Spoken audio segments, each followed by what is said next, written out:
Hola, ¿qué tal? Les saluda Supermatritel el mejor. Desde ahora me diré Super M porque si no me canso escribiendo. Bueno, que les guste mis historias. Las luces. Esta historia me la contó una chica de unos 16 años, y no le sucedió a ella, sino a su madre, una española que emigró a Alemania para buscarse la vida, teniendo que alquilarse una casa con su joven esposo que apenas tenía comodidades. Eso sí, tenía visitantes misteriosos. Al principio solo eran sonidos, rasguños en la almohada que mantenía abrazada mientras trataba de descansar después de tantas horas de trabajo. Le asustó, cierto, pero mantuvo la calma y pensó que era su propio agotamiento el que la hacía tener alucinaciones auditivas. Los rasguños en la cama no son tan inhabituales, ¿no? Muchos los hemos oído. Son visitantes que quieren comunicarnos que están ahí también, que no estamos solos. La joven vivió con esa extraña experiencia unos días y terminó por acostumbrarse, pero una noche ocurrió algo terrible. Estaba tumbada en la cama, descansando, su marido estaba afeitándose en el cuarto de baño, y de pronto unas lucecitas de un tamaño algo mayor que el de las canicas, blancas azuladas y brillantes, comenzaron a salir de debajo de la cama. Subieron, ascendieron hasta ponerse encima de ella, y bailaron. La chica las miró estupefacta, tragó saliva y respiró profundamente. ¿Qué era aquello? ¿De dónde salían? ¿Qué las producía? Y entonces las luces comenzaron a bailar con movimientos más bruscos, y una poderosa fuerza salió de ellas. La chica notó esa fuerza en puñetazos y patadas invisibles que la golpeaban y estampaban contra las paredes. Gritó, y su marido se cortó con la gillete. Cuando él iba a salir, la puerta del cuarto de baño se cerró de golpe.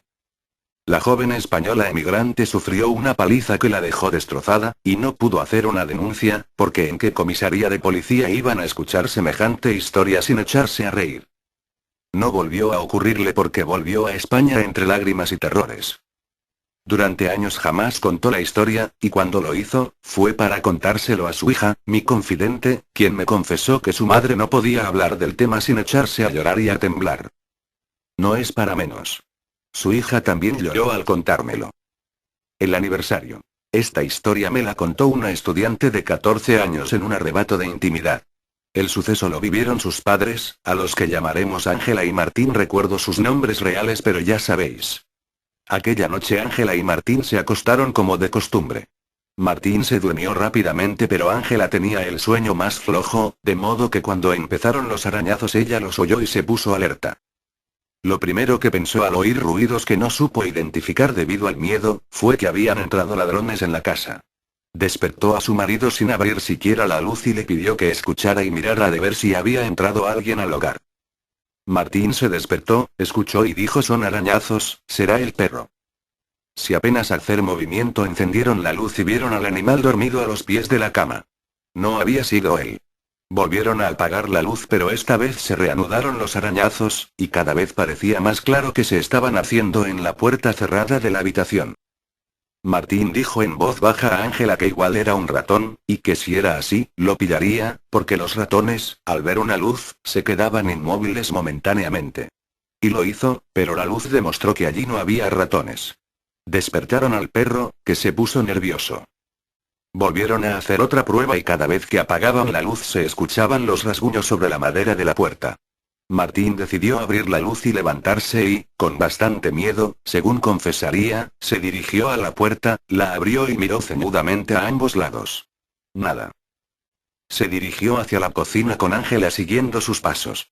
Pensaban en los niños, no querían que se despertaran e intentaron caminar en silencio. Al llegar a la cocina Ángela tuvo un pálpito. ¿Qué día es hoy, Martín? Martín le dijo la fecha exacta. Es el aniversario de la muerte de mi madre, exclamó ella. Ángela encendió una vela y rezó y prometió a su madre que por aquel olvido le haría una misa especial para ella. El resto de la noche no se escuchó ni un rasguño más. La Virgen. Esta experiencia le ocurrió a un joven francés y a su grupo de amigos. Me lo contó un verano y recuerdo la sensación de elevarme. Estaba teniendo miedo. Cuánto disfruté. Pero vamos a la historia. Se habían reunido para hacer espiritismo y habían adecuado la habitación para que todo fuera más lúgubre. Les quedó bien, iluminados tan solo por las velas encendidas, los amigos se dispusieron a practicar la ouija y durante un rato se estuvieron divirtiendo. Alguien les contestaba, aquello estaba animado. Entonces uno de los chicos comenzó a hacer cosas raras y todos dirigieron sus miradas hacia él. El francés que me contó la historia alzó su rostro y vio algo más. Algo que los demás no pudieron ver. Dos fuertes manos aprisionaban la garganta del chico y apretaban, apretaban. La víctima abría la boca y buscaba aire, pero nadie supo cómo ayudarle, tenían mucho miedo. El chico que observaba miró hacia arriba y vio al dueño de esas manos. Tras la víctima, estaba su propio padre muerto años atrás. El fantasma del padre que asesinaba al hijo más allá de la realidad. En forma de espíritu estrangulaba un cuello que los otros chicos veían desnudo, sin esas manos apretando y apretando. Al final ocurrió lo impensable. La víctima se soltó de las manos y corrió en dirección a la ventana para lanzarse al vacío.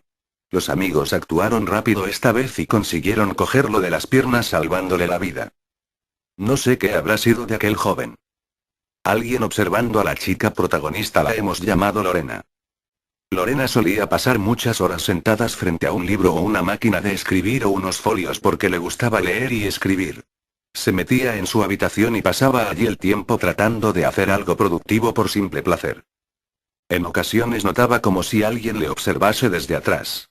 La sensación era tan fuerte que no podía evitar volverse, y allí solía estar su padre, en el umbral de la puerta, observándola en silencio con una sonrisa en el rostro, posiblemente orgulloso de ver a su hija tan entregada a algo. ¿Cuánto hace que estás ahí?, le preguntaba. Un ratito, contestaba él. Y así sucedió en muchas ocasiones.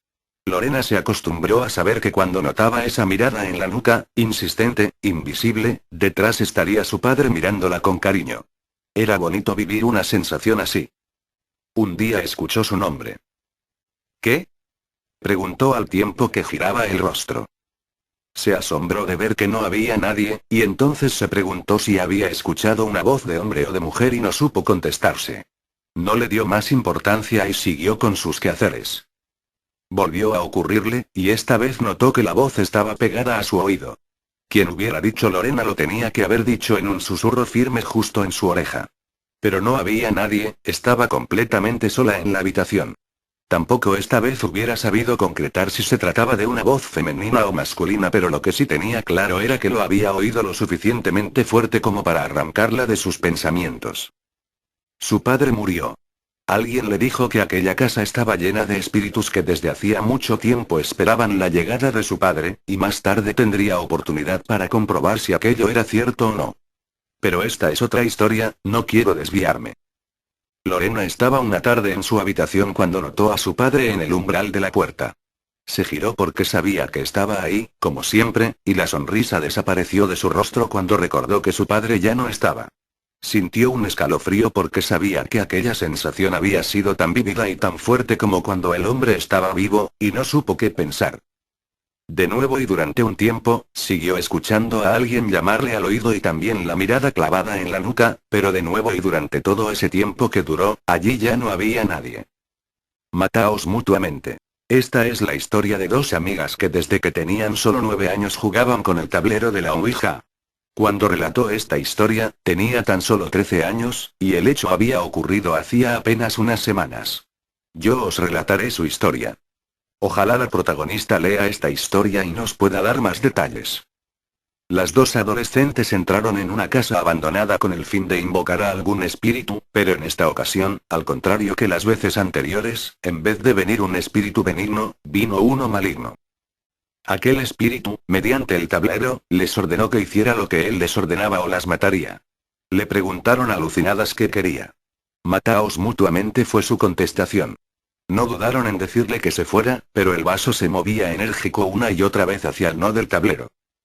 Tras varias negativas rotundas, el vaso paró en seco y ellas se miraron preguntándose qué estaba ocurriendo. Entonces ocurrió. Al final de la escalera de aquella casa abandonada había un fantasma. Llegaron incluso a hacerle una fotografía.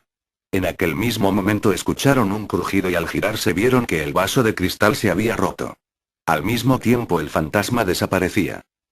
Visiones y premoniciones. Esta